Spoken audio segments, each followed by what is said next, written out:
പിന്നീട് അവനെ അവിടുന്ന് വലിച്ചാണ് കൊണ്ടുവരുന്നത്. മുറിവുകൾ ബാക്ക് ഭാഗത്ത് അവന് വലിച്ച് കൊണ്ടുവന്നതിൻ്റെ മഞ്ജുനാഥ് എന്ന് പറയുന്ന മൂന്നാം പ്രതിയായി ബൈക്ക് എടുത്ത് വീട്ടിൽ പോയിട്ട് മുളക് പൊടി ഒരു പേപ്പറിൽ പൊതിഞ്ഞ് കൊണ്ടുവന്നിട്ട് അത് ഒരു ആ വ്യക്തി തന്നെ അതിന് പുറമെ ഇട്ടു. നമ്മുടെ കോഴിക്കോട്ടങ്ങാടിയിലും തൃശ്ശൂരും റൗണ്ടിലൊക്കെ ഇത് സംഭവിക്കും. കാരണം എന്ന് വെച്ചാൽ ഇത് ആളുകൾ നോക്കി നിൽക്കുക മാത്രമല്ല, ഇത് ആസ്വദിക്കുന്ന ഒരു മനോഭാവത്തിലോട്ട് ഇത് മാറിക്കൊണ്ടിരിക്കുകയാണ്. കൊല നടത്തിയിട്ട് 50 മീറ്റർ അപ്പുറത്തെ ബോഡി കിടക്കുമ്പോൾ ക്രിക്കറ്റ് കളിച്ചു എന്നല്ലേ? ഈ ബോഡി ഈ വ്യക്തിനെ അവിടെ ആക്രമിക്കപ്പെട്ടിട്ട് അഷ്റഫ് അവിടെ കിടക്കുമ്പോൾ അപ്പുറത്ത് ക്രിക്കറ്റ്. സംഘപരിവാർ എന്ന് പറഞ്ഞാൽ നമ്മുടെ രാജ്യത്തിന് ഏറ്റവും എതിരായിട്ടുള്ള ശത്രുക്കളാണ്. അവരാണ് ഏറ്റവും വലിയ രാജ്യദ്രോഹികൾ. ഇന്ന് നമ്മോടൊപ്പമുള്ളത് അബ്ദുൽ ജബ്ബാറാണ്. അബ്ദുൽ ജബ്ബാർ എന്ന് പറയുമ്പോൾ നമ്മൾക്കറിയാം, ഈ അടുത്ത ദിവസം രാംനാരായൺ ബഘേൽ കൊല്ലപ്പെട്ട സമയത്ത് മോർച്ചറിയിൽ, തൃശ്ശൂർ മെഡിക്കൽ കോളേജിൻ്റെ മോർച്ചറിയിലെത്തി അദ്ദേഹത്തിൻ്റെ ബോഡി 25,000 രൂപ കൂലി വാങ്ങിക്കൊണ്ട് നാട്ടിലേക്ക് എത്തിക്കാനുള്ള പോലീസിൻ്റെ ശ്രമം പരാജയപ്പെടുത്തി അദ്ദേഹത്തിൻ്റെ കുടുംബത്തിന് നീതി ലഭ്യമാക്കിയ, അതിൽ ഇടപെട്ട ഏറ്റവും പ്രധാനപ്പെട്ട ആൾ. ഒരു പക്ഷേ അബ്ദുൽ ജബ്ബാർ അവിടെ എത്തിയിരുന്നില്ലായിരുന്നെങ്കിൽ എന്തായിരുന്നു സംഭവിക്കുക എന്നുള്ളത് നമുക്കൊക്കെ അറിയാവുന്ന കാര്യമാണ്. അബ്ദുൽ ജബ്ബാർ അവിടെ എത്തുന്നതിനുമുണ്ട് ഒരു കാരണം. അദ്ദേഹം അവിടെ കിടക്കുന്ന രാംനാരായൺ ബഘേലിൻ്റെ സ്ഥാനത്ത് സ്വന്തം സഹോദരനെയാണ്, അഷറഫിനെയാണ് കണ്ടത്.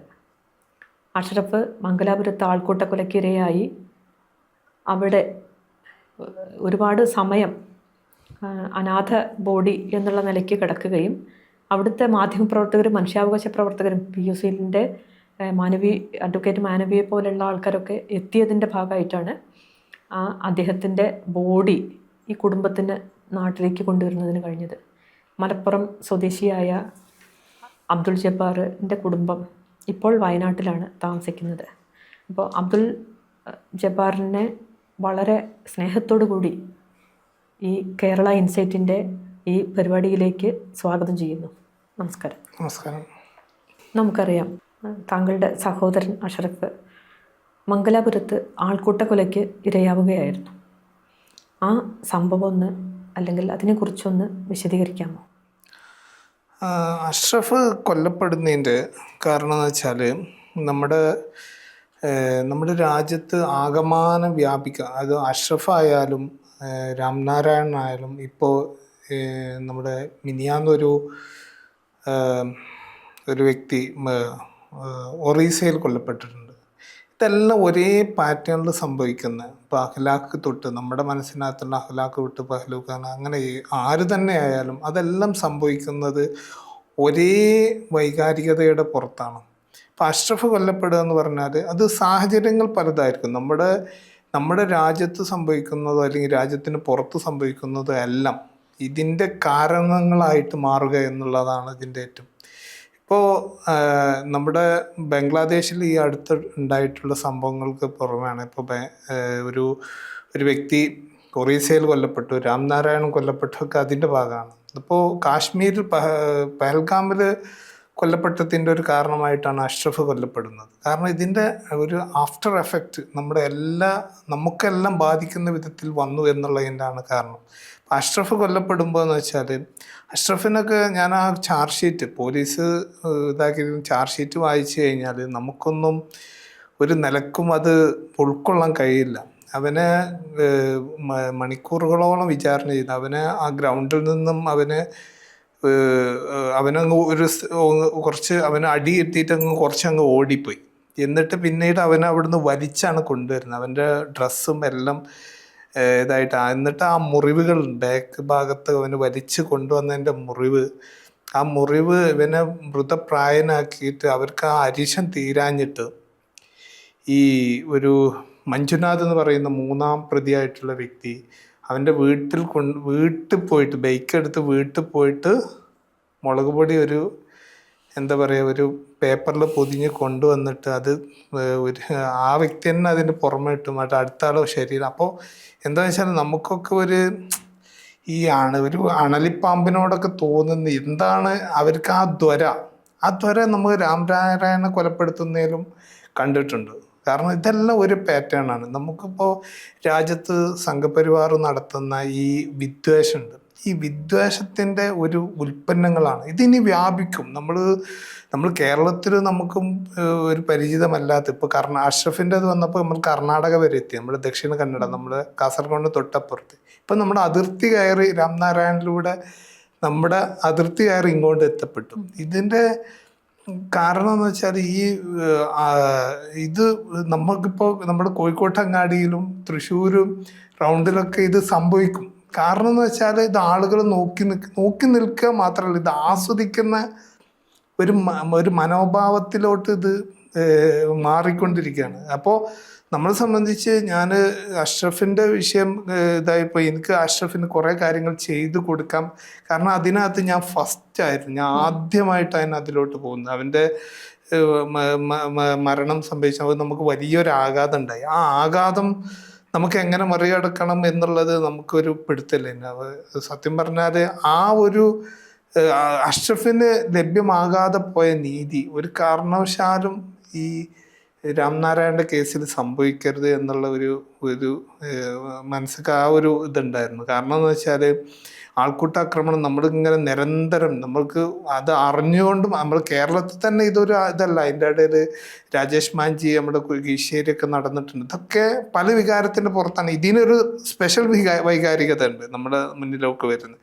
പലതും അറിഞ്ഞതും അറിയാതെയുമായിട്ടുള്ള ഒരുപാട് കേസുകൾ ഇതിലുണ്ട്. അപ്പം നമ്മളെന്താണെന്ന് വെച്ചാൽ അതിന് കൃത്യമായിട്ട് ഒരു കൃത്യമായി പ്രതികരിച്ചിട്ടില്ലെങ്കിൽ ഇത് നമുക്കും സംഭവിക്കും. ഇതൊക്കെ ഇപ്പം രാംനാരായണൻ ഒരു മുസ്ലിം ആയതുകൊണ്ടല്ല അത് സംഭവിച്ചത്. കാരണം അതിൻ്റെ ഇരകൾ പല ആളുകളായിട്ടാണ് മാറുന്നത്.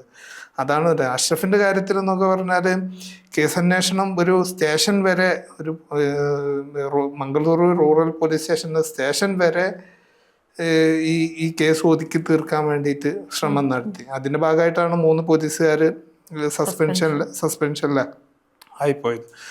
ആ ഒരു ഘട്ടം പിന്നീട് അഷ്റഫിൻ്റെ കാര്യത്തിൽ ഈ കേസിൽ കുറച്ച് സ്ട്രോങ് വന്നത് തന്നെ അഷ്റഫിൻ്റെ ഒരു 4 ദിവസം കഴിഞ്ഞതിന് ശേഷം അവിടെ വേറൊരു കൊലപാതകം നടന്നു, സുഹാസ് ഷെട്ടി വരുന്നത്. അതിൻ്റെ പകരമായിട്ട് പിന്നീട് ഏകദേശം അഷ്റഫ് മരിച്ച് കറക്റ്റ് 1 മാസം കഴിഞ്ഞപ്പോൾ അവിടെ അബ്ദുറഹ്മാൻ എന്ന് പറഞ്ഞിട്ടുള്ള ഒരു SKSSFൻ്റെ പ്രവർത്തനം, ഒരു പള്ളി കമ്മിറ്റി അംഗമായിട്ടുള്ള അദ്ദേഹം മരിച്ചപ്പോഴാണ് അവിടുത്തെ അന്വേഷണ സംവിധാനങ്ങളെല്ലാം വളരെ വീക്കാണെന്ന് ഗവൺമെന്റിന് ബോധ്യമാവുന്നു. അവിടുത്തെ മുസ്ലിം കോൺഗ്രസ് നേതാക്കന്മാർ രാജിവെക്കുന്ന അവസ്ഥയൊക്കെ വന്നതിന്റെ ഭാഗമായിട്ടാണ് ശരിക്കും അഷ്റഫിന്റെ കാര്യത്തിന് ഇത് ശരിക്കും പറഞ്ഞ ഒരു അട്ടിമറിയായിരുന്നു ആ കാര്യത്തിൽ നടന്നുകൊണ്ടിരുന്നത്. നമ്മൾ കമ്മീഷണറൊക്കെ പോയി കാണും, കമ്മീഷണർ നല്ല രൂപത്തിൽ നടക്കുന്നുണ്ട് പറയും. ജില്ലാ ചുമതലയുള്ള മന്ത്രിനെ കണ്ടിട്ടുണ്ട്, പിന്നെ സ്പീക്കറെ കണ്ടിട്ടുണ്ട്. അതെല്ലാം ഒരു വഴിപാട് പോലെ ആവുക എന്നല്ലാണ്ട് പിന്നീട് ഇത്രയും വലിയൊരു സമ്മർദ്ദം അത് വെച്ച് അഷ്റഫിന് മാത്രമുള്ള സമ്മർദ്ദമല്ലായിരുന്നു. ഈ പൊതുവായിട്ട് ഇങ്ങനെ ഈ ദക്ഷിണ കന്നഡ ജില്ലയിൽ ഇങ്ങനെ സ്വാഭാവികമായിട്ട് നടക്കുന്നു എന്നുള്ള അതിൻ്റെ പുറത്താണ് എങ്കിലും ഇതല്ല. അതിൻ്റെ ഒരു മുഖ്യ ആസൂത്രകനുണ്ട് രവീന്ദ്ര നായിക്ക്. അദ്ദേഹത്തിന് അതിൻ്റെ പിന്നീട് ആൻസിപ്പേറ്ററി ബൈല് കിട്ടി, മുൻകൂർ ജാമ്യം കിട്ടി. പക്ഷേ എന്നാലും അദ്ദേഹത്തെ പ്രതി ചേർത്ത് ഇപ്പോൾ കുറ്റപത്രത്തിൽ കൊണ്ടുവരാനുള്ള നടപടിയൊന്നും ഇതുവരെ അതിലോട്ട് ഇപ്പോൾ ഒരു പാർഷ്യൽ കുറ്റപത്രം സമർപ്പിക്കപ്പെട്ടിട്ടുണ്ട് 90 ദിവസത്തിൻ്റെ ഇടയിൽ. പക്ഷെ അതിൻ്റെ ശേഷം അതും ഇപ്പോൾ നമ്മളിങ്ങനെ പോകണം. നമുക്ക് വ്യക്തിപരമായിട്ട് ഇതിങ്ങനെ നിരന്തരം അത് പോവാന്ന് പറയുന്നതൊക്കെ ഭയങ്കര ബുദ്ധിമുട്ടുണ്ട്. നിരന്തരം നേതാക്കന്മാരെ ചെന്ന് കാണണം, സ്റ്റേഷൻ സംവിധാനങ്ങളെ കാണണം. ഇതൊക്കെ വ്യക്തിപരമായിട്ട് ഇതെല്ലാം ഞാൻ തന്നെ ചെയ്യണം എന്നുള്ളൊരു പ്രയാസം ഇതിൻ്റെ മുകളിലുണ്ട്. അതേപോലെ തന്നെയാണ് ഈ പ്രതികൾക്ക് ജാമ്യം. ഇപ്പൊ 6 പേർക്ക് ജാമ്യം കിട്ടി. അപ്പൊ നമുക്ക് ചില കാര്യങ്ങൾ നമുക്ക് തന്നെ ഇത് പറഞ്ഞ് ഈ ചില കാര്യങ്ങൾ നമുക്ക് ഈ അഷ്റഫിനെ ഉപദ്രവിച്ച കാര്യങ്ങൾ നോക്കുകയാണെങ്കിൽ അവർക്കൊന്നും ഒരു നിലക്കുള്ള ജാമ്യത്തിനുള്ള അത്രയും നിങ്ങളൊന്ന് ആലോചിച്ച് നോക്കിയാൽ മതി. ഒരു മനുഷ്യനെ മുളക് പൊടി ഇട്ട് അവൻ്റെ ഒക്കെ ശരീരം കണ്ടാൽ ഇതൊക്കെ ഇപ്പൊ രാംനാരായണനെ കണ്ടാൽ നമുക്ക് എന്തെങ്കിലും തോന്നും. ഇപ്പൊ എന്നൊക്കെ ആണെങ്കിൽ ഒരു ഇത് പറയുമ്പോൾ നമുക്ക് എന്തെങ്കിലും ഒരു തണ്ടും തടി ഉണ്ടോ എന്നൊക്കെ കരുതുക. ആ വ്യക്തികൾ എന്നൊക്കെ പറഞ്ഞ അഷ്റഫ് ആയാലും വളരെ പാവം. അഷ്റഫൊക്കെ ഭക്ഷണം അവന്റെ പോസ്റ്റ്മോർട്ടം റിപ്പോർട്ട് പ്രകാരം അവന്റെ വയറിനകത്ത് ഭക്ഷണം പോലും ഇല്ല. അവന് ഈ കരിഞ്ചീരകവും തേനും അങ്ങനെയൊക്കെ കഴിച്ച് ജീവിക്കുന്ന ഒരു മനുഷ്യനാണ്. അവരത് അവന്റെ പോസ്റ്റ്മോർട്ടം റിപ്പോർട്ടിൽ തന്നെ അവന്റെ വയറ്റിലുള്ള ചെറിയ ലഘു ഭക്ഷണങ്ങളല്ലാണ്ട് വേറെ ഒന്നും ഇല്ലായിരുന്നു എന്നുള്ളതാണ്. അതുമല്ല, അവര് ഇപ്പൊ കൊല നടത്തിയിട്ട് ഇപ്പൊ ഈ 50 മീറ്റർ അപ്പുറത്ത് ഈ ബോഡി കിടക്കുമ്പോ പിന്നെ ക്രിക്കറ്റ് കളിച്ചു എന്നല്ലേ? ഈ ബോഡി ഈ വ്യക്തിനെ അവിടെ ആക്രമിക്കപ്പെട്ടിട്ട് അദ്ദേഹം അവിടെ അഷ്റഫ് അവിടെ കിടക്കുമ്പോ അപ്പുറത്ത് ക്രിക്കറ്റ് ആണ്. അതാണ് ഞാൻ പറഞ്ഞത്. ഇതൊക്കെ ഒരു മനോഭാവത്തിന്റെ ഇതാണ്.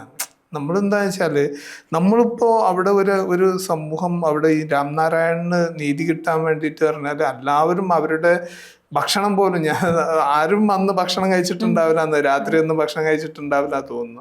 അപ്പൊ അത്രയും ആളുകൾ അവിടെ കൂടി ആ നീതിക്ക് വേണ്ടി നിലകൊള്ളുന്ന അതൊരു മനോഭാവത്തിനാണ്. അതിന്റെ ഈ മനുഷ്യനെ ഉപദ്രവിക്കുക എന്ന് പറഞ്ഞാൽ, അപ്പോൾ നമ്മുടെ സത്യം പറഞ്ഞ സംഘപരിവാർ എന്ന് പറഞ്ഞാൽ നമ്മുടെ രാജ്യത്തിന് ഏറ്റവും എതിരായിട്ടുള്ള ശത്രുക്കളാണ്. അവര് നമ്മുടെ രാജ്യത്തിന് മുസ്ലിമായിട്ടും ക്രിസ്ത്യാനിയായിട്ടും ദളിതനായിട്ടും അതല്ലാതെ അതിന്റെ കാര്യങ്ങളായിട്ട് ഇത് വിഭജിച്ചുകൊണ്ട് നമ്മുടെ സമൂഹത്തിൽ അവരാണ് ഏറ്റവും വലിയ രാജ്യദ്രോഹികൾ. ഞാൻ കണ്ടിട്ടുള്ള ഏറ്റവും വലിയ രാജ്യദ്രോഹികളാണ് അവര്. അഷ്റഫിന്റെ കേസ് ഇപ്പോ എന്താണ് അവസ്ഥ? അഷ്റഫിന്റെ കേസ് ഇപ്പൊ എങ്ങനെയാണ് പോണത്? അതില് പിന്നെ ഇടപെടലുകൾ എങ്ങനെയാണ്? ജബ്ബാറിനെയാണോ പോയിട്ട് നോക്കുന്നത്, അല്ലെങ്കിൽ വേറെ ആരുടെയും ഇടപെടലുണ്ടോ? അഷ്റഫിന്റെ കേസ് എന്ന് വെച്ചാല് 90 ദിവസത്തിനകം കുറ്റപത്രം, അത് വെച്ചാൽ പാർഷ്യൽ കുറ്റപത്രം സമർപ്പിച്ചു. പിന്നെന്താ വെച്ചാൽ അതിനകത്തൊരു SIT രൂപീകരണം ഇല്ലായിരുന്നു. കാരണം SIT ഗവൺമെന്റ് തലത്തിൽ കാരണം എന്ന് വെച്ചാൽ ഞാൻ പറഞ്ഞല്ലോ, ഇതിനകത്ത് തെഹ്സീൻ പൂനെവാല ഗൈഡ് ലൈൻ കൃത്യമായിട്ട് പാലിക്കണം. നമ്മളിപ്പോ ഈ രാംനാരായണന്റെ വിഷയത്തിൽ നമ്മൾ ആദ്യം തൊട്ടേ പറയുന്നുണ്ട് തെഹ്സീൻ പൂനെവാല ഗൈഡ് ലൈൻ പാലിക്കണം എന്ന് പറയുന്നത്. അത് ഒരു സുപ്രീം കോടതി ഗൈഡ് ലൈൻ ആണ്. ഈ ആൾക്കൂട്ടാക്കുന്നത് സുപ്രീം കോടതി അത്രയും വിപുലമായിട്ടാണ് ആ ഗൈഡ് ലൈൻ അത് കേവലം ഒരു കേസിനല്ല. ഇതിന്റെ ശരിക്കും പറഞ്ഞാൽ ദക്ഷിണ കന്നഡ, അഷ്റഫ് മരിച്ചത് ദക്ഷിണ കന്നഡ ജില്ല, ദക്ഷിണ കന്നഡ ഉടുപ്പി എന്നൊക്കെ പറഞ്ഞാല് സംഘപരിവാറിന്റെ ഈ വർഗീയതയുടെ ഈ ലബോറട്ടറിയാണ്. ഈ ലബോറട്ടറി നടക്കുന്ന സ്ഥലത്ത് ശരിക്കും കോൺഗ്രസ് ഗവൺമെന്റ് ആണ് കർണാടക ഭരിക്കുന്നത്. അവർ ഇതെല്ലാം കർശനമായിട്ട് ഇത് പാലിച്ചുകൊണ്ടാണ് ഇവർക്കെതിരെ, ഇവരിതിന് മാത്രമാണ്, ഇവർക്ക് വേറൊരു ഉൽപാദനവും ഇല്ല, ഇവർക്ക് വർഗീയത അല്ലാതെ സംഘപരിവാർ ബജ്രംഗ് ദൾ എന്ന് പറഞ്ഞാല് ഇതില്ല. അഷ്റഫിന്റെ കേസിൽ പറഞ്ഞാല് 90 ദിവസത്തിനകം കുറ്റപത്രം സമർപ്പിച്ചു. പാർഷ്യൽ കുറ്റപത്രം, പൂർണ്ണമായിട്ടില്ല, പാർഷ്യൽ കുറ്റപത്രം സമർപ്പിച്ചു. അതേപോലെ തന്നെ സ്പെഷ്യൽ പ്രോസിക്യൂട്ടറെ നിയമിച്ചു. സ്പെഷ്യൽ ശിവപ്രസാദ് ആൽവ എന്ന് പറയുന്ന ഉടുപ്പി, അതേപോലെ നമ്മുടെ ദക്ഷിണ കന്നഡക്ക് പ്രസക്തമായിട്ടൊരു നല്ലൊരു വക്കീലാണ്. പ്രത്യേകിച്ച് ഇങ്ങനത്തെ കാര്യങ്ങളൊക്കെ കൈകാര്യം സ്പെഷ്യൽ പ്രോസിക്യൂട്ടറായിട്ട് മൂപ്പരെ നിയമിച്ചിട്ടുണ്ട്. അതേപോലെ തന്നെ അത്രയ്ക്ക് കാര്യങ്ങൾ നടന്നിട്ടുള്ളൂ. അന്വേഷണം കാര്യങ്ങൾ എന്നൊക്കെ പറയുകയാണെങ്കിൽ ഈ എവിഡൻസ് ഒക്കെ, കാരണം വെച്ചാൽ ഇതിന് എവിഡൻസിന്റെ കാര്യത്തിലൊക്കെ, കാരണം അവിടെ ഉള്ള ആളുകളാണ് എവിഡൻസിൽ. പിന്നെ സർക്കംസ്റ്റാൻഷ്യൽ എവിഡൻസ് ഈ കാര്യത്തിൽ എത്രത്തോളം വരുമെന്നുള്ളത് നമുക്കറിയില്ല. പിന്നെ ഇതിനകത്ത് വീഡിയോ അതൊക്കെ അതിൻ്റെതായ തലത്തിൽ ഞാൻ പറയുന്നത് വെച്ചാൽ ഒരു ആത്മാർത്ഥമായിട്ട് നമ്മുടെയൊക്കെ സമ്മർദ്ദം കൊണ്ട് എന്തൊക്കെയോ കാട്ടിക്കുട്ടി എന്നല്ലാണ്ട് ഒരു പൂർണ്ണമാണ് എന്നൊന്നും ഒരിക്കലും പറയാൻ പറ്റില്ല. പ്രതികൾക്ക് എത്ര ശിക്ഷ കിട്ടും എന്നുള്ളതൊന്നും നമുക്ക് പറയാൻ പറ്റില്ല. എങ്കിലും ശ്രമിക്കുക. ഇപ്പോഴും 6 പ്രതികൾ ജയിലിലുണ്ട്, 5 പ്രധാന പ്രതികളും അതുപോലെ ഒരു അവരുടെ. പിന്നെ ഗവൺമെന്റ് ഭാഗത്ത് പറഞ്ഞാൽ കൃത്യമായിട്ട് അപ്പീൽ പോകുന്നില്ല. പ്രതികൾക്ക് ജാമ്യം കിട്ടുന്നതിന് ശക്തമായിട്ട് എതിർപ്പ്, ആർക്കും കിട്ടിയ ആളുകൾക്കെതിരെ എതിർപ്പ് പോവുക, അങ്ങനത്തെ കാര്യങ്ങളൊന്നും ഇല്ല. അങ്ങനെ മൊത്തം 15 പേര് പ്രതികൾ പുറത്തും 6 പ്രതികൾ ഇപ്പോൾ അകത്തുമാണ് ഇപ്പം നിലനിൽക്കുന്നത്. പക്ഷെ അതിൻ്റെ ഒരു വേറെ കാര്യം എന്ന് വെച്ചാൽ ദക്ഷിണ കന്നഡ ജില്ലയിൽ അല്ലെങ്കിൽ കർണാടകത്തിൽ ഇങ്ങനത്തെ ഒരു കേസിൽ ഏറ്റവും കൂടുതൽ ആളുകൾ ജയിലിൽ കിടക്കുന്നത് ഈ കേസിലാണെന്നുള്ളൊരു പ്രത്യേകതയും കൂടി ഉണ്ട്. അത് വേറെ കാര്യം. എനിക്ക് തോന്നുന്നത് ചിലപ്പോ ഈ അബ്ദുറഹ്മാൻ കേസിൽ ഇപ്പൊ കുറച്ച് പ്രതികൾക്കൊക്കെ ജാമ്യം കിട്ടി എന്ന് തോന്നുന്നു. പക്ഷെ ഈ അഷ്റഫിന്റെ കേസിൽ പ്രധാന പ്രതികൾ ഇപ്പോഴും ജയിലിലാണ് എന്നുള്ള ഇതുണ്ട്. നമ്മൾ ഹൈക്കോടതിയിൽ നമ്മൾ പോയാൽ, എവിടെ പോയാലും നമ്മളത് നമ്മുടെ ഫാമിലിന്റെ ഭാഗമായിട്ട് ഞാനോ അല്ലെങ്കിൽ ഉപ്പാന്റെ പേരിലോ നമ്മൾ ഹൈക്കോടതിയിലായാലും ഇവിടെയൊക്കെ പോയിട്ടുണ്ട്. ഗവൺമെന്റ് കൃത്യമായിട്ട് ക്യാൻസലേഷൻ ബെയിലുകൾ പോയിട്ടില്ല. ഇപ്പൊ നമ്മൾ കൊടുത്തതിന്റെ ശേഷമാണ് ഇപ്പൊ 4 പ്രതികൾക്കെതിരെ പോയത്. അങ്ങനെയൊക്കെ കാര്യങ്ങളുണ്ട്. കർണാടക സർക്കാർ വേണ്ട രീതിയിലാണ് കേസ് മുന്നോട്ട് കൊണ്ടുപോകുന്നതെന്നുള്ളൊരു തോന്നലുണ്ടോ, അതോ എങ്ങനെയാണ് അതിന്? ഇല്ല, അങ്ങനെ ഒരു തോന്നലില്ല. ഞാൻ പറയുന്നത് വെച്ചാല് ജബ്ബാറിന്റെയും ഒക്കെ ഇടപെടലും നമ്മളിപ്പോ ഇതിനകത്ത് നമ്മള് കോടതി നടപടികൾ കൃത്യമായിട്ട് നോക്കുന്നു, അവിടെ പോകുന്നു എന്നുള്ളത്. പിന്നെ നമുക്കിത് ഇതിന്റെ ഒരു തുടർച്ച, 21 പ്രതികളുടെ കാര്യങ്ങൾ നോക്കണം. ഇതിന്റെ ഒരു ഭരിച്ച ചെലവുകളും ഇതൊക്കെ പറഞ്ഞാൽ നമുക്ക് ആക്ച്വലി ഇത് നമ്മുടെ ഒരു വ്യക്തിപരമല്ല ഈ കേസ്. ഇത് ഒരു സമൂഹത്തിന് ഇപ്പൊ നമ്മളെന്താ വെച്ചാൽ അതാണ് നമുക്കുള്ള ഒരു വ്യക്തി പേഴ്സണലി പറയാം. ഈ കേസിന്റെ ഒരു കാര്യം ഞാൻ ഒറ്റക്ക് കൊണ്ടു നടക്കാന്നുള്ള ഒരു ബുദ്ധിമുട്ട് പൊതുവായിട്ടുണ്ട്. നമ്മളെന്താ വെച്ചാല് പല അഡ്വക്കേറ്റ്സുകളും ചെറിയതെങ്കിലും അവർക്കൊരു എമൗണ്ട് നമ്മൾ കൊടുക്കണമല്ലോ. നമ്മൾ എത്ര പ്രാവശ്യം നമ്മൾ അപ്പയർ ചെയ്യിപ്പിക്കും നമ്മൾ ഇതായിട്ട്. അപ്പൊ അതിൻ്റെ ഒരു പേഴ്സണൽ ആയിട്ടുള്ള അതിൻ്റെ ഒക്കെ ഒരു ബുദ്ധിമുട്ട് ആക്ച്വലി നമുക്ക് നല്ലോണം ഉണ്ട്. പിന്നെ പോകുമ്പോഴുള്ള യാത്രാ ചെലവുകൾ, ആളുകൾ ആരെങ്കിലും കൊണ്ടുവരണമെങ്കിൽ അതിൻ്റെ ചെലവുകൾ, നമുക്കതൊക്കെ നമ്മുടെ ജീവിത സാഹചര്യത്തിൽ ഇപ്പോൾ കടന്നു പോകുന്ന കാര്യത്തിൽ അതൊക്കെ നമുക്ക് വല്ലാണ്ട് ബാധിക്കുന്ന ഒരു അവസ്ഥ ഉണ്ട്. എങ്കിലും നമ്മളത് ഒരു കാരണവശാലും അതിനകത്തൊരു വീഴ്ച നമ്മുടെ ഭാഗത്തുനിന്നായിട്ട് നമ്മൾ വരുത്തൂല. കാരണം വെച്ചാൽ നമുക്ക് ഒരിക്കലും അങ്ങനെ. കർണാടക സർക്കാരിന്റെ ഭാഗത്തുനിന്ന് ശരിക്കും സാമ്പത്തിക സഹായമോ അല്ലെങ്കിൽ ഒരു പിന്തുണയോ പ്രഖ്യാപിച്ചു എന്നൊക്കെ പറയുന്നത് കേട്ടിരുന്നു. എന്താണ് ഇതിന്റെ യാഥാർത്ഥ്യം? അവര് വല്ല സഹായധനം ഉണ്ടായിട്ടുണ്ടോ? കുടുംബത്തിന് ഇപ്പൊ ഉപ്പയുമ്മയൊക്കെ ഉണ്ടല്ലോ, അവർക്ക് കൊടുക്കുക അങ്ങനെ എന്തെങ്കിലും ചെയ്തിട്ടുണ്ടോ? ഇല്ല, സത്യം പറഞ്ഞാൽ അത് അന്ന് അവിടെ ഒരു സ്പീക്കറും അതേപോലെ ന്യൂനപക്ഷ മന്ത്രിയും കൂടെ ഒരു എമൗണ്ട്, ശരിക്കും അങ്ങനെയല്ല ഞാൻ പറയുന്നത്. ഞാൻ പറഞ്ഞല്ലോ, ഈ കേസ് എന്ന് പറയുന്നത് നമ്മുടെ രാജ്യത്ത് ഇനി ഇങ്ങനത്തെ കാര്യങ്ങൾ നടക്കാതിരിക്കുന്നതിൻ്റെ റെഫറൻസ് ആണ്. അതല്ലാണ്ട് ഈ വ്യക്തിപരമായിട്ട് ആക്ച്വലി ആ പണം അങ്ങനെ തന്നേ തന്നെ ഞങ്ങളെല്ലാം എതിർപ്പുണ്ടായിരുന്നു. ഇപ്പൊ രാംനാരായണന് കേരള സർക്കാരാണ് 30 ലക്ഷം രൂപ കൊടുത്തത്. അത് ഇനി നമ്മൾ ഈ രാജ്യത്ത് എവിടെ നടന്നിട്ടുള്ളതും നടക്കാനുള്ളതും കഴിഞ്ഞു പോയിട്ടുള്ള കാര്യങ്ങൾക്കെല്ലാം അതൊരു റെഫറൻസ് ആണ്. നേരെ മറിച്ച് ഇപ്പൊ അവര് ചെയ്യുന്ന വെച്ചാല് ഇപ്പൊ സ്പീക്കറോ ഇവരോ ഒരു ചെറിയൊരു പൈസ കൊടുത്തു എന്ന് പറഞ്ഞാൽ, ഇപ്പൊ അഷ്റഫിന്റെ കാര്യത്തില് ആക്ച്വലി നമ്മളെന്താ വെച്ചാൽ നമുക്കത് നമ്മളെ സാഹചര്യം കൊണ്ടാണ് അവരത് അത്തരം രൂപത്തിൽ ടേക്ക് ചെയ്യുക. ഔദ്യോഗികമായിട്ട് ഒരു കാര്യം അതിനകത്ത് വന്നിട്ടില്ല. നമുക്ക് പറഞ്ഞാൽ ഈ കേസ് നടത്തുന്നതിന് ഭീമമായിട്ടുള്ള ഒരു ചെലവുണ്ട്. നമുക്ക് ഇതിന്റെ വക്കീലന്മാർ 21 പ്രതികളാണ്. അതിനകത്ത് നമ്മൾ ഹൈക്കോടതിയിൽ ഓരോ കേസുകൾ ഓരോ അപ്പയറിനും നമ്മൾ കൊടുക്കേണ്ട കാര്യങ്ങളൊക്കെ ഉണ്ട്. പലതും നമ്മളെ ഒരു ബന്ധം കൊണ്ടാണ് പല ആളുകളും നമുക്ക് വിട്ടുവീഴ്ച ചെയ്യുന്നത്. അപ്പോൾ അതിൻ്റെ ഒരു തലത്തിൽ ശരിക്ക് കർണാടക ഗവൺമെന്റിന്റെ ഭാഗത്തു നിന്ന് നമുക്കൊരു ഔദ്യോഗികമായിട്ടുള്ള ഒരു ഇതുമില്ല. ഇപ്പൊ ഇവിടുന്ന് ആക്ഷൻ കമ്മിറ്റി ആളുകളൊക്കെ അവിടെ ചെന്ന് കണ്ടിരുന്നു. അത് ചെയ്യാം എന്ന് പറയും. ഇനിയിപ്പോ നമ്മളെ സംബന്ധിച്ച് ഇനിയിപ്പോ അത് വെയിറ്റ് ചെയ്ത് കണ്ട് നമ്മൾ കേസ് നടത്താം എന്നുള്ളതിൽ വലിയ കാര്യമുണ്ടെന്ന് എനിക്ക് തോന്നുന്നില്ല. നമ്മൾ നമ്മുടേതായ രൂപത്തിൽ കൊണ്ടുപോവുക എന്നല്ലാണ്ട്. കാരണം ഇത് നീതി എന്നുള്ളത് ഒരിക്കലും ഈ പിടിച്ചു വാങ്ങേണ്ട കാര്യമില്ല. അത് സ്വാഭാവികമായിട്ട് കിട്ടേണ്ടതാണ്. അത് അഷ്റഫിന്റെ കാര്യത്തിൽ എന്നുള്ളതല്ല. നമ്മുടെ രാജ്യം എന്ന് പറഞ്ഞാൽ വലിയ അപകടത്തിലോട്ടാണ് പോകുന്നത്. നിങ്ങളൊന്ന് ആലോചിച്ച് നോക്കിയാൽ ഈ അട്ടപ്പള്ളം എന്ന് പറയുന്ന ഒരു ഗ്രാമത്തിലെ ഒരു വ്യക്തി ബംഗ്ലാദേശി ആണോ എന്ന് കൊല്ലപ്പെടണം എന്നുണ്ടെങ്കിൽ അത് എവിടെയും സംഭവിക്കാം. അവര് ആക്ച്വലി ഞാൻ പറയുന്ന അത് ഒരു ദളിതനാണ് എന്ന് പറഞ്ഞുകൊണ്ടോ അല്ലെങ്കിൽ ഒരു ഛത്തീസ്ഗഡുകാരനാണോ എന്ന് പറഞ്ഞുകൊണ്ട് കൊന്നതല്ല.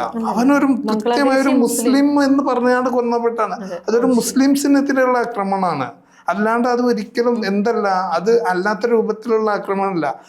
ആ വ്യക്തിയുടെ പേര് രാംനാരായണനാണെന്നും അയാൾ ഒരു ഛത്തീസ്ഗഡുകാരനാണെന്ന് അറിഞ്ഞിരുന്നെങ്കിൽ കൊല്ലില്ലായിരുന്നു. കൊല്ലില്ല എന്ന് പറയുമ്പോൾ ഒരു അടി പോലും കിട്ടില്ലായിരുന്നു. കാരണം അവിടെ നടന്നിട്ടുള്ളത് വംശീയാക്രമണമാണ്, വർഗീയാക്രമണമാണ്, ബ്രൂട്ടലി ക്രൈമാണ്. കാരണം എന്ന് വെച്ചാൽ അത് അങ്ങനെ തന്നെ കാണണം. നമ്മൾ വിഷയത്തെ സബ്ജക്റ്റ് ആയിട്ട് തന്നെ കാണണം. ഈ ഒരു സാഹചര്യത്തിൽ ഇപ്പൊ നമുക്കറിയാം, നമ്മൾ ഇടപെട്ടിട്ടുള്ള രാംനാരായൺ ബാഗലിൻ്റെ കേസിൽ ശരിക്കും പറഞ്ഞാൽ ഛത്തീസ്ഗഡ് സർക്കാരിൻ്റെ ഇടപെടൽ, നമ്മളെ പോലുള്ള സാധാരണ മനുഷ്യരുടെ അല്ലെങ്കിൽ മനുഷ്യാവകാശ പ്രവർത്തകരുടെ ഇടപെടലുകളൊക്കെ ഉള്ളപ്പോഴും നമുക്ക് കൃത്യമായിട്ട് അറിയാവുന്ന ഒരു കാര്യമുണ്ട്. അവിടുത്തെ കളക്ടർ കൃത്യമായിട്ട് പാലക്കാട് ജില്ലാ കളക്ടറെ വിളിച്ച് സംസാരിക്കുന്നു. അതുപോലെ പിന്നെ അവിടുത്തെ സർക്കാർ, കേരള സർക്കാരായിട്ട് ഇടപെടുന്നു. ആ രീതിയിലുള്ള വലിയ സമ്മർദ്ദവും ഇടപെടലുകളും നടക്കുന്നുണ്ട്. തുടർന്നാണ് ഈ 30 ലക്ഷത്തോളം രൂപ കേരള മുഖ്യമന്ത്രി പ്രഖ്യാപിക്കുന്നത്. പക്ഷെ നമുക്കറിയാം അഷറഫ് ഒരു മലയാളിയാണ്. ഈ മലയാളി കർണാടകയിൽ കൊല ചെയ്യപ്പെടുകയാണ്. പക്ഷേ എത്രമാത്രം ഇടപെടലുകൾ നടന്നിട്ടുണ്ട്. ഇപ്പോൾ കേരളം ഭരണകൂടത്തിൻ്റെ ഭാഗത്തുനിന്ന് കർണാടക സർക്കാരുമായിട്ട് ഏതെങ്കിലും രീതിയിലുള്ള ഇടപെടലുകൾ നടന്നിട്ടുണ്ടോ? അതുപോലെ നമുക്കറിയാം ബോഡി വന്നപ്പോൾ സർക്കാർ പ്രതിനിധികൾ അവിടെ എത്തുക, അങ്ങനത്തെ ഒരു എങ്ങനെയാണ് നമുക്ക് മനസ്സിലാക്കാനാവുക? അതാണ് ഞാൻ പറഞ്ഞത്. ഞാനത് ഒറ്റ ഉത്തരത്തിൽ പറയില്ല. ഞാൻ പറയുന്നത് വെച്ചാൽ അത് ഞാൻ ഇതിൻ്റെ ഞാൻ പറയുന്നത്, ഞാൻ രാംനാരായണൻ്റെ ബോഡി തൃശ്ശൂർ എത്തി എന്ന് പറഞ്ഞുകൊണ്ട് ഞാൻ തൃശ്ശൂർക്ക് പോകുമ്പോൾ എൻ്റെ മനസ്സിലെന്തായിരുന്നു വെച്ചാൽ, ഞാൻ ഈ തഹസീൻ പോരാമാരുടെ ഗൈഡ് ലൈൻ ഇതിനകത്ത് കൃത്യമായിട്ട് ഇംപ്ലിമെൻറ്റ് ചെയ്യണം, മോബ് ലിഞ്ചിങ് വകുപ്പ് ചേർത്തണം, അങ്ങനത്തെ കുറേ കാര്യങ്ങൾ എൻ്റെ മനസ്സിൽ വെച്ചാണ് പോകുന്നത്. അപ്പോൾ ഇവിടെ കൂടി ആളുകളോട് അത് പറഞ്ഞു കൊടുക്കണം എന്നുള്ള രൂപത്തിലാണ് പോകുന്നത്. പക്ഷെ ഞാൻ അവിടെ എത്തുമ്പോൾ അവിടെ ആരുമില്ലായിരുന്നു എന്നതാണ് ശരി. ഈ 3.5 കോടി ജനസംഖ്യയിൽ ഈ വാർത്ത എനിക്ക് തോന്നുന്നു രാവിലെ ഒരു 10,000 പേരെങ്കിലും ആ തൃശ്ശൂർ പ്രദേശത്ത് കണ്ടിട്ടുണ്ടാവുമല്ലോ. ആരും ഒരു വ്യക്തി വന്നില്ല എന്നുണ്ട്. അതേപോലെ തന്നെയാണ് അഷ്റഫിന്റെ കാര്യത്തിലും നടത്തിയിട്ടുള്ളത്. അഷ്റഫ്, ഞാൻ പറഞ്ഞല്ലോ, ഈ അഷ്റഫ് ഒരു മുസ്ലിം ആയിരുന്നു. അതിൻ്റെ ഒരു വിവേചനം എല്ലാ ഭാഗത്തും ഉണ്ട്. ഞാനത് ഒരു മത രൂപത്തിലല്ല പറയുന്നത്. ഇപ്പൊ ഈ രാംനാരായണൻ കൊല്ലപ്പെട്ടത് ഒരു ബംഗാളിയാണ്, അതൊരു മുസ്ലിം ആയിരുന്നതില്ല. ബംഗ്ലാദേശിൽ ഞാൻ ഉദ്ദേശിക്കുന്നത്. ബംഗാളി ഇത്ര നീതി കിട്ടുമോ? ഇത്ര വൈകാരികത വരുമോ? ഇല്ല. അതാണ് ഞാൻ പറഞ്ഞത്. ഈ രാജ്യത്താകമാനം അല്ലെങ്കിൽ ലോകത്താകമാനം ഇങ്ങനത്തെ ഒരു വിവേചനം നിലനിൽക്കുന്നുണ്ട്. അത് മുസ്ലിങ്ങൾ പോലും മനസ്സിലാക്കുന്നില്ല എന്നുള്ള ഒരു പ്രശ്നമുണ്ട്. ഞാൻ പറഞ്ഞതല്ല. ഇപ്പൊ അഷ്റഫിന്റെ കാര്യത്തിൽ എന്താണെന്ന് വെച്ചാൽ, കേരള സംസ്ഥാനത്തായിട്ടില്ല, നമ്മൾ എത്ര സംഘടനകൾ അത് അവിടെ ടേക്ക് ചെയ്യപ്പെട്ടു എന്നുള്ള കാര്യത്തിൽ ഒരു ഇതുണ്ട്. ഞാൻ പറയുന്നത് ഇതൊന്നും വ്യക്തിപരമല്ല. അഷ്റഫ് എന്ന് പറഞ്ഞാൽ അതൊരു ഐക്കണാണ്. അതേപോലെ രാംനാരായണൻ എന്ന് പറയുന്നത് ഇത് പറഞ്ഞാൽ ഇതിങ്ങനെ ഇത് അറിഞ്ഞത് കൊണ്ടും സെൻസേഷൻ ആയതുകൊണ്ടാണ്. അതല്ലാതെ ഇത് ഒരുപാട് കാര്യങ്ങൾ ഇത് നടന്നു പോകുന്നുണ്ട്. നമ്മുടെ ഒരു ഭരണഘടന നമ്മുടെ രാജ്യത്ത് ഉണ്ടാക്കപ്പെട്ടിട്ട് അതങ്ങനെ ആക്കപ്പെട്ടു എന്നുള്ളതാണ്. ഞാൻ പറയുന്നത് വെച്ചാൽ, ഇപ്പോൾ കേരള സർക്കാരിൻ്റെ മുന്നിലേക്ക് ഇത് എത്തണ്ടേ? കേരള സർക്കാർ അവർക്കും ഈ CPM ലെവലിലോ അല്ലെങ്കിൽ CPI ലെവലിലോ ഒക്കെ പ്രവർത്തിക്കുന്ന സർക്കാർ ലെവലിലുള്ള ആളുകൾക്ക് ഇതൊരു ഗൗരവ കേസാണ്. ഇത് ഇങ്ങനെയാണ്. നമ്മൾ രാംനാരായണന്റെ കാര്യം നമ്മളാണിത് ആളുകളോട് പറയുന്നത്. മന്ത്രിനോട് നമ്മൾ പറയുമ്പോഴാണ് മന്ത്രിക്ക് ഇതിന്റെ ഗൗരവം മനസ്സിലാക്കുന്നത്. അത് നമ്മുടെ ആകമാനം സംഭവിച്ചിട്ടുള്ള മൂല്യച്യുതിയുടെ ഭാഗമാണ്. നമുക്ക് ആകമാനം നമ്മളടക്കം. ഛത്തീസ്ഗഡ് സർക്കാർ വളരെ ഗൗരവത്തോടെ ഈ വിഷയത്തെ കാണുകയും കേരള സർക്കാരുമായിട്ട് ഇടപെടുകയും ചെയ്തു. പക്ഷേ കർണാടക സർക്കാരുമായിട്ട് ഇതേ രീതിയിൽ ഇടപെട്ടിട്ടില്ല. കേരളം എന്ത് ചെയ്തു എന്നുള്ളതാണ്. അതാണ് പറഞ്ഞത്. കേരള സർക്കാർ ഇടപെട്ടിട്ടില്ല എന്നുള്ളത് എന്ന് പറഞ്ഞാൽ, ഞാൻ പറയുന്നത് ഇപ്പോൾ ഇടതുപക്ഷമാണല്ലോ ഇവിടെ ഭരിക്കുന്നത്, കേരളം ഭരിക്കുന്നത്. ആ മൂല്യം ഇടതുപക്ഷത്തിന് നഷ്ടമായി. ഞാൻ പറയുന്നത് അതിൻ്റെ നേതൃസ്ഥാനത്തുള്ളതുമായിട്ടുള്ള ആളുകൾക്ക് അത് നഷ്ടമായതിൻ്റെ ഭാഗമാണ് ഇത്. അഷ്റഫിൻ്റെ കാര്യത്തിൽ ഞാൻ പറയുന്നത് വെച്ചാൽ അതൊരു നഷ്ടപരിഹാരത്തിനാണ്. അഷ്റഫിന് കിട്ടാതെ പോയ ഒരുപാട് നീതികളുണ്ട്. അന്വേഷണ കാര്യത്തിലായാലും നമ്മൾ ആക്ച്വലി നമ്മൾ ഇവിടുന്ന് ഒരു മുഖ്യമന്ത്രിൻ്റെ ലെറ്ററൊക്കെ പോയിരുന്നെങ്കിൽ നമുക്ക് ആ പ്രതികളെ ആ ടൈമിൽ, ഞാൻ അവസാനം ഈ ഒരു കന്നഡയിൽ ഒരു പോസ്റ്റ് ഉണ്ടാക്കി വാട്സപ്പിൽ ഷെയർ ചെയ്യാൻ വേണ്ടിയിട്ട്, ഇവൻ അഷ്റഫിനെ ആക്രമിക്കുന്ന വീഡിയോസ്. കാരണം അതൊക്കെ വീഡിയോസ് റെക്കോർഡ് ചെയ്യപ്പെട്ടിട്ടുണ്ടാവും എന്നുള്ളത് ഉറപ്പാണ്. അവർ ആ ഫോണെല്ലാം മാറ്റിയിട്ടാണ് ഒരു ഇതിക്ക് കൊടുത്തതുണ്ട്. ആകെ ഒരു ഫോട്ടോ ആണ് റിക്കവർ ചെയ്യാൻ പറ്റിയിട്ട്. അപ്പം ഞാനൊരു പോസ്റ്റ് ഇട്ടു, 1,00,000 രൂപ ഞാൻ തരാം, ആരെങ്കിലും ഇതുണ്ടെങ്കിൽ ആ ഫോണിൻ്റെ പൈസ ഞാൻ പക്ഷെ എന്നോട് ആരും പറഞ്ഞു അത് പോസ്റ്റ് ചെയ്യണ്ട, അത് അങ്ങനെ ആയിരിക്കും ഇങ്ങനെ ആയിരിക്കും എന്നൊക്കെ പറയപ്പെട്ടു. പിന്നെ അതേപോലെ തന്നെ കർണാടക ഗവൺമെൻറ്റിൻ്റെ നമ്മൾ ഫാക്ട് ഫൈൻഡിങ് റിപ്പോർട്ട് ഉണ്ടാക്കിയപ്പോൾ അതിലൊരു ചെറിയൊരു വാചകം പിടിച്ചാണ് അവർക്കെതിരെ FIR എടുക്കാൻ നിൽക്കുകയായിരുന്നു ഇതിൻ്റെ ഫാക്ട് ഫൈൻഡിങ് ടീമിന്. ഒരുപാട് പ്രശ്നങ്ങൾ നമുക്കതിനകത്ത് അഭിമുഖീകരിക്കാൻ വന്നിട്ടുണ്ട്. നമ്മൾ സഹായിച്ച ആളുകൾക്കെതിരെ കേസ് എടുക്കാൻ വേണ്ടിയിട്ട് നല്ല ചിരിച്ച് നമ്മളൊക്കെ അവിടെ ചെല്ലുമ്പോൾ നമ്മളോട് നല്ലോണം ചിരിച്ചിരുന്ന ആളുകൾ അവസാനം എന്ത് ചെയ്യും? കേസ് നമ്മുടെ ഫാക്ട് ഫൈൻഡിങ് റിപ്പോർട്ടിൻ്റെ മാൻവി, ശശാങ്ക് അവർക്കെതിരെ കേസ് എടുക്കാൻ വേണ്ടിയിട്ട് നിൽക്കുകയാണ്. എന്തുകൊണ്ടാണ് അവർ കേസ്, ഇനി ചിലപ്പോൾ ഭാവിയിൽ കേസ് വരുമായിരിക്കാം, ചിലപ്പോൾ എനിക്കെതിരെ വരുമായിരിക്കാം, അതൊന്നും പറയാൻ പറ്റില്ല.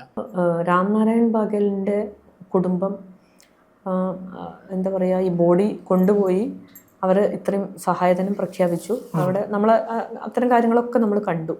പക്ഷെ നമുക്കറിയാം, ഇപ്പോൾ നമ്മൾ തിരിച്ചറിയുന്നുണ്ട് ഇതിന് മുമ്പ് നടന്നിട്ടുള്ള വെച്ചാൽ ഒരു പക്ഷേ മധുവിന് ഒരു ആൾക്കൂട്ടക്കൊലയാണ്, മധുവിൻ്റെ ആൾക്കൂട്ടക്കൊലയാണ്, അത് വംശീയ കൊലയാണ്, ആദിവാസി എന്നുള്ള നിലയ്ക്ക്.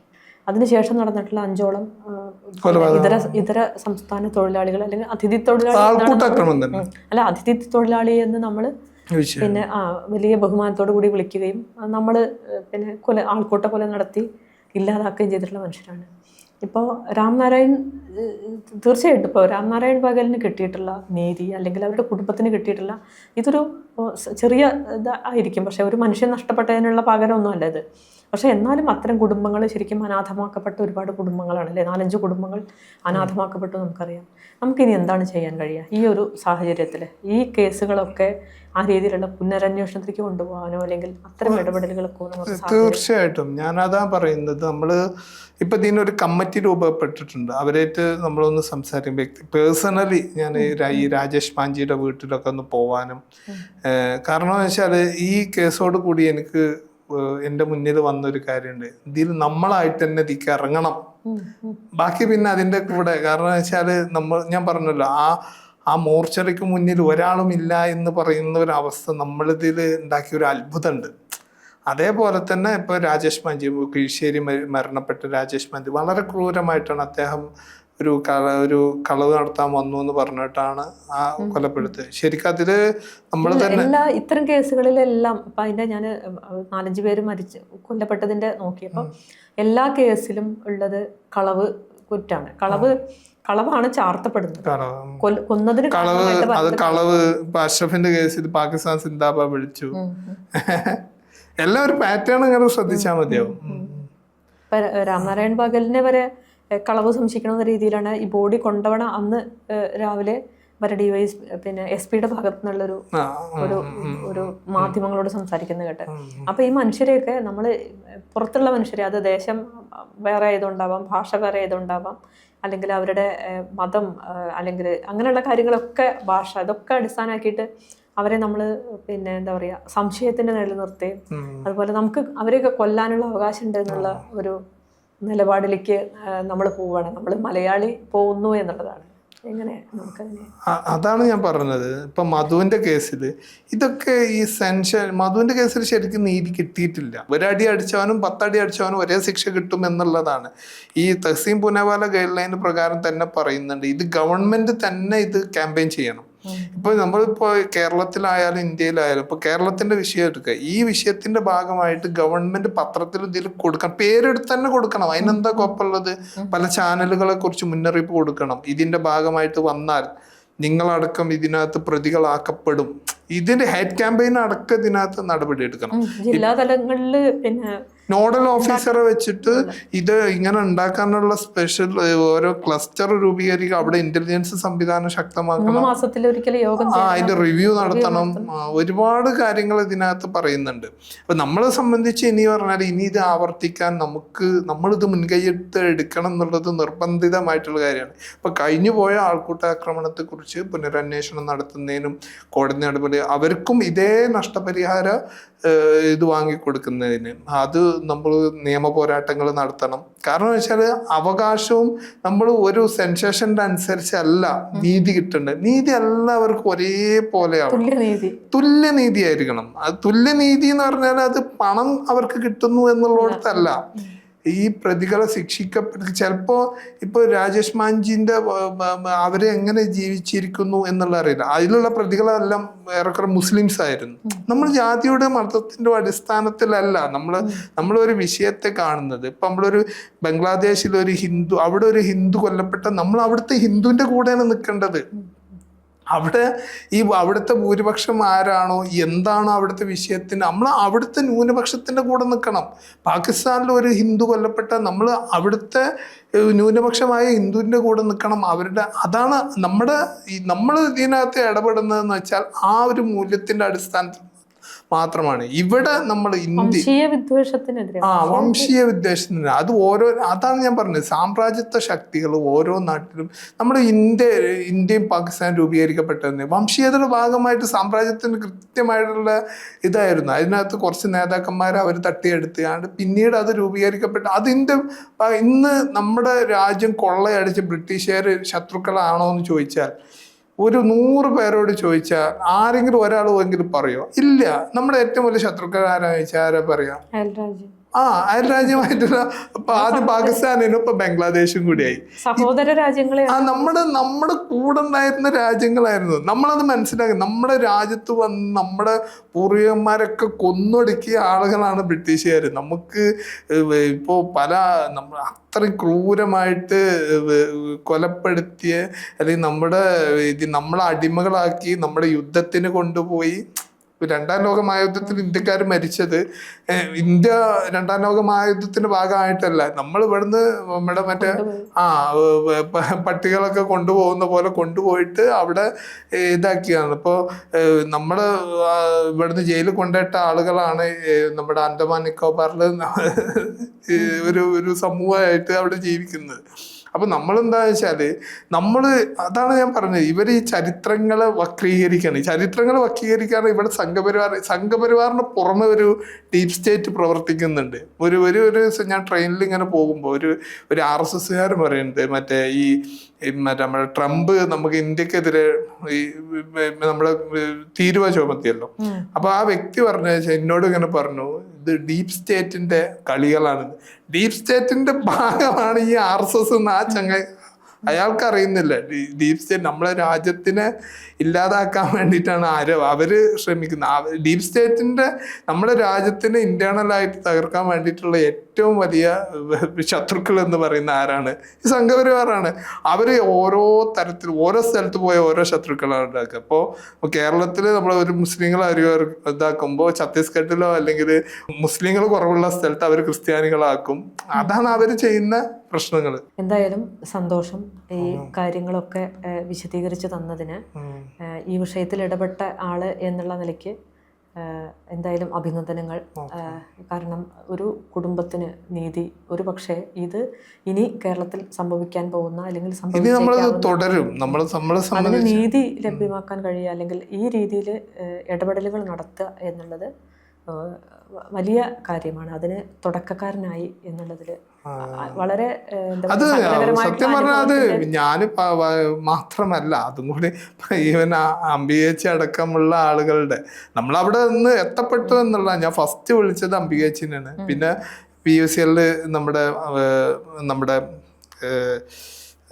അഡ്വക്കേറ്റ് മാൻവിനാണ് വിളിച്ചത്. ഫസ്റ്റ് ഞാൻ പോകുമ്പോഴും ഞാൻ അംബികേച്ചിനെ വിളിച്ചിട്ടാണ് പോകുന്നത്, ഞാൻ അങ്ങനെ പോകുന്നുണ്ട് എന്നുള്ളത്.